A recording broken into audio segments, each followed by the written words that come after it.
Computer का application प्रशासन में, कंप्यूटर का एप्लीकेशन क्रिमिनल सिचुएशन बेस पे सवाल है। जी नहीं, सिचुएशन बेस नहीं है। सर आपका इंटरव्यू कितने मिनट का चला था, कितने देर तक था? लगभग 20 मिनट चला। ओके 20 मिनट तक चला था। ठीक है सर, इस सब के अलावा हम बात करें, अगर स्ट्रैटेजी की बात करें तो फिल्म्स में आपकी स्ट्रैटेजी क्या रही है और बच्चों को क्या कहना चाहेंगे फिल्म्स की तैयारी के लिए, कहाँ से तैयारी कर रहे हैं? मैं तो सिलेबस को ही गाइडलाइन मानता हूँ, जो भी सिलेबस और फिल्म और न्यूज़ की तैयारी में अलग अलग नहीं थी, एक साथ हो जाती थी। और ऊपर से मैं लगातार एग्जाम देता रहा हूँ, तो इसलिए मुझे काफ़ी हेल्प मिली। मतलब मैं स्ट्रैटेजी यही है कि सिलेबस को अपना गाइडलाइन और उसके अकॉर्डिंग तैयारी। इस सब के अलावा आपको क्या लगता है कि एक जो बच्चा तैयारी करना चाहता है पीसीएस की, तो उसको किस चीज़ को सबसे पहले कवर करना चाहिए, क्या करना चाहिए जो शुरुआत में? सबसे पहले तो जो भी है एनसीईआरटी को कमांड तो होनी चाहिए, स्पेशली जो कुछ सब्जेक्ट हैं जैसे कॉम्पिटिशन, जैसे हिस्ट्री और इकोनॉमिक्स, इन पे अच्छा कमांड होना चाहिए। और फिल्म्स के लिए मेरी समझ से जो भी है लेसन को भी आधार बना सकते हैं, क्योंकि फिल्म से काफ़ी हेल्प करेगा और न्यूज़ में भी हेल्प करेगा। जब शॉर्ट हम प्रैक्टिकल तो जो मतलब ये मेंस में भी काफ़ी हेल्प और नोट्स बना के तैयारी। इस सब के अलावा एनसीईआरटी का कितना रोल रहता है मेंस में, क्या उसका थोड़ा बहुत रोल रहता है? और इस सब के अलावा एक और सवाल इसी से रिलेटेड ये है कि कौन सी क्लास की एनसीईआरटी कवर करनी चाहिए? 6 से 12 की एनसीईआरटी देखनी चाहिए, स्पेशली कम्पिटिशन और हिस्ट्री को तो देखनी ही चाहिए, ज्योग्राफी को भी देखनी चाहिए। और ये कॉन्सेप्ट क्लियरिंग में ज़्यादा हेल्प करती है। बशर्ते प्रीलिम्स में शायद हो सकता है कि कुछ डायरेक्ट क्वेश्चन ना आए, पर कॉन्सेप्ट क्लियर जो काफ़ी हेल्प करती है। मेंस में तो डेफिनेटली हेल्प करती है। इस सब के अलावा सर अगर हम बात करें करंट अफेयर्स की, तो करंट अफेयर्स आपने कहाँ से कवर किया? क्या मंथली मैगजीन्स फॉलो की या फिर कोई डेली न्यूज़पेपर फॉलो किया?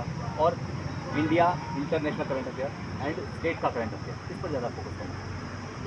एमपीसीएससी में भी पुलिस में जब लगा तो वर्ल्ड अफेयर का इतना ज़्यादा वैसे रोल तो होता नहीं, परंतु फिर भी जैसे कि मैंने तो पिछले वर्षों से शुरू में मैं करता था, लेकिन यदि आप स्पीड में ले लेते हैं तो इससे कवर हो जाती है। और कुछ करंट तो ऐसे होते हैं कि शायद सॉल्व करना कोई वो नहीं होता, तो यदि करंट पे थोड़ा लेस ध्यान रखा जाए फिल्म के तो चल जाएगा। मेंस में भी अभी क्वेश्चन का जो ट्रेंड है तो ठीक है, यदि हेल्प मिलती है यदि आप पॉइंट जोड़ते हो, लेकिन यदि आपके पास समय कम है तो करंट का तो नहीं है। तो सर स्टेट का ये एग्ज़ाम है, तो ऑब्वियसली स्टेट से रिलेटेड जो सवाल होते हैं वो होते ही हैं, तो उसके लिए बेस्ट रिसोर्सेज आपके हिसाब से कौन सा रहेगा? देखिए सर, कोई एक भी किताब का नाम नहीं ले सकता, स्पेशली जो जहाँ सिलेबस है, सिलेबस के अकॉर्डिंग, जैसे कि कॉम्पिटिशन के लिए एम लक्ष्मीकांत अनुवाद तक पढ़नी चाहिए। इसके अलावा जो हिस्ट्री के लिए इसके अलावा कोई भी एक जैसे रहते हैं सिटी स्टैंडर्ड, इनकी जगह खुद कभी कर सकते हैं। ऐसे इकोनॉमी के लिए भी लाइन एंड बाय या फिर जो टाटा मजिया हिलेंड पब्लिकेशन की आती है, ऐसी बुक को फॉलो किया जा सकता है। और न्यूज़ में आपकी आंसर राइटिंग अप्रोच क्या है? मैंने जो प्रीवियस ईयर क्वेश्चन लगाए थे और जो भी जो मुझे पेपर मिल गए तो फिर आप अलग से भी चाहें तो प्रैक्टिस कर सकते हो। वही मतलब कि प्रैक्टिस तो जैसा आपने बोला प्रीवियस ईयर पेपर के लिए, तो पीवाईक्यूज़ कितने ज़्यादा इंपॉर्टेंट है आपके लिए और आपने कितने साल में पीवाईक्यूज़? फिल्म्स में तो मैंने करीबन लगभग 20 सालों का पीवाईक्यू देखा था, लेकिन जब तक मेंस की बात करूँ तो 5-6 सालों को तो देखा ही था। स्पेशली प्रैक्टिस पेपर ज़्यादा लगाया था, क्योंकि पीवाईक्यू फिल्म भी हो सकता है हेल्पफुल है। आजकल जैसे ट्रेंड बदल रहा है पूछने का, तो उसमें भी थोड़ा हेल्प होनी चाहिए। हम प्रैक्टिस पेपर जितना रहता है इससे हेल्प होती है, 3 से भी से फॉलो किया जाता है। आपने प्रैक्टिस पेपर की बात की यानी कि टेस्ट सीरीज, तो टेस्ट पेपर्स आपने कितने लगाए थे? इसमें कितना टेस्ट मार्क्स कितने आते थे, कितना स्कोर कर पाते थे आप? मैंने किसी कोचिंग से तो नहीं किया था, मैंने सेल्फ स्टडी किया। तो मैंने जो भी टेस्ट पेपर में लगाए थे हर वीकली 2 या 3 टेस्ट में लिखा था। क्या लगता है आपको पीवाईक्यू ज़्यादा इंपॉर्टेंट है या फिर टेस्ट पेपर ज़्यादा इंपॉर्टेंट है? किसको किया जाए? अगर पीवाईक्यूज़ इंपॉर्टेंट है तो क्या पीवाईक्यू को एज ए टेस्ट पेपर किया जा सकता है? हाँ, किया जा सकता है बिल्कुल। और मेरे ख्याल जैसे ट्रेंड